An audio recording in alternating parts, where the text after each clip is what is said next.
कष्ट करणाऱ्याच्या पाठीमागं उभा राहतो, आयतं खाणाऱ्याच्या पाठीमागं देव कधी उभा राहत नाही. दोनच गोष्टी होतात. एखादी गोष्ट जास्त वापरली तर झिजते आणि नाही वापरली तर गंजते. अरे हे न वापरता गंजवल्यापेक्षा याला वापरून झिजवा. तुकोबारांचं सोनं झालं, आपलंही होईल. क्षणभरी आम्ही सोशिले वाईट, साधिले अवीट निज सुख. आम्ही मिळवलं, आम्हाला प्राप्त झालं. आता सोसणंच कोणाला शक्य होत नाही. सोसणं बाबा लग्नच होत नाही. होईल होईल, थांब जरा. आहे ना यार, लग्न होईल ना काही काळ. अहो पण बाबा किती दिवस थांबू. बाप म्हणे गड्या कष्ट कर, चांगली नोकरी, काही प्रॉपर्टी वाढव, बरोबर लग्न होतं. तो म्हणे होणंच राहिलं नाही, काय मार्ग सांगा.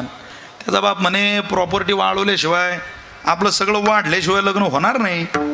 तो म्हणे पाहुणे येतात परत जाता. अरे वाढवलं पाहिजे, ते वाढवलं पाहिजे. आता बापाला असं वाटलं कष्ट करून वाढवलं पाहिजे. यानं एकच शब्द ध्यानात ठेवला, वाढवलं पाहिजे ते. तो म्हणे पाहुणे आले, असं वाढवतो. आले पाहुणे, राम राम. राम राम, बसा. काय नाव? अमुक अमुक. बार 12वी झाली का तुमची? डबल ग्रॅज्युएट आहे मी. त्याला वाढवायचं सांगितलं होतं, आता काय वाढवायचं ते ध्यानात ठेव. अरे बापरे. बाप म्हणले का आपला पोऱ्या तर 9वी फेल आहे, हा डबल ग्रॅज्युएट सांगून राहिला, म्हणजे रट्टेच खायचे काम आहे. किती भाऊ आहे तुम्ही? 2 भाऊ आहे वाटते. तो भाऊ 20 भाऊ आहे आम्ही सगळे एकूण. त्याचा बाप म्हणे बिंडोखा वाळून राहिला, पण काय वाळून राहिला तू? अरे 20 म्हटल्यावरती माझ्याकडे पाहून राहिले की 20. तो खोकलायलाच लागला. बाप खोकलता बाहेर जायला लागला. ते म्हणत खोकला आहे बहुतेक तुमच्या बापाला. खोकला? टीबी. अरे काय वाढ होतोय पठ्ठ्या, वाढवा जरूर, पण होतावेळपणा वाढवू नका. सहन करण्याची कपॅसिटी वाढवा. काही काळ काढा. मनुष्याला तसं आयतं काही मिळत नाही. कोणाला मिळालं आहे आजवर कोणाला भेटलं नाही.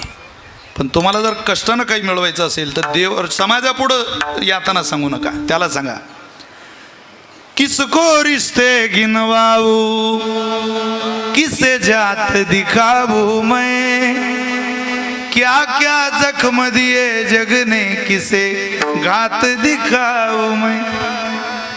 किसको रिश्ते गिनवाऊ, किसे जात बताऊ मैं, क्या क्या जख्म दिए जग ने, किसे घात दिखाऊ मैं. हम सब की विपदा को बाबा आए, हम सब की विपदा को बाबा आग लगावो ना. 3 बाण केदारी, तीनों बाण चलावो ना. मुश्किल में दास तेरा अब जल्दी आओ ना. 3 बाण केदारी, तीनों बाण चलावो ना. मुश्किल में दास तेरा अब जल्दी आओ ना. सध्या ट्रेंडिंगला असलेलं गाजलेलं महाराष्ट्रातलं भजन आहे. संपूर्ण देशात म्हटलं जातं. एक ताड़ी सब एक साथ. धन्यवाद. वा बहुत अच्छे. काय भजनाची आवड आहे तुम्हाला. वा सलाम आहे तुमच्या भजन भावनेला.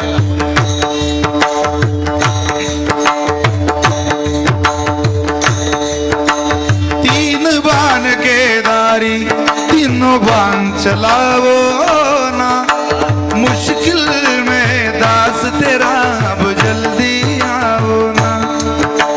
हारे के सहारे बाबा, हारे के सहारे, हारे के सहारे मेरी हार हराओ ना. 3 बाण केदारी, तीनों बाण चलाओ. अब जल्दी आओ ना.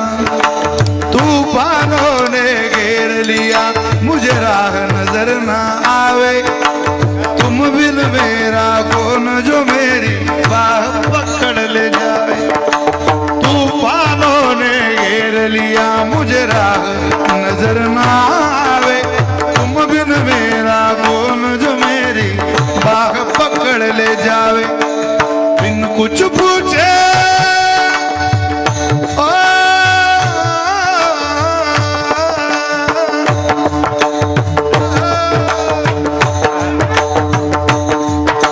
बिन कुछ पूछे शाम हमारा आए मेरा, बिन कुछ पूछे शाम हमारा कष्ट मिटाओ ना, तीन बार के डारी तीनों बार चलाओ ना, ए मुश्किल में दास तेरा अब जल्दी आओ ना, तीन बार के डारी तीनों बार चलाओ ना, मुश्किल में दास तेरा अब जल्दी आओ। अरे के सहारे बाबा, अरे के सहारे, अरे के सहारे मेरी आओ ना, तीन बार के डाली तीनों बार आओ ना, ए मुश्किल में दास तेरा अब जल्दी आओ ना, प्यारे जल्दी आओ ना, श्याम जल्दी आओ ना।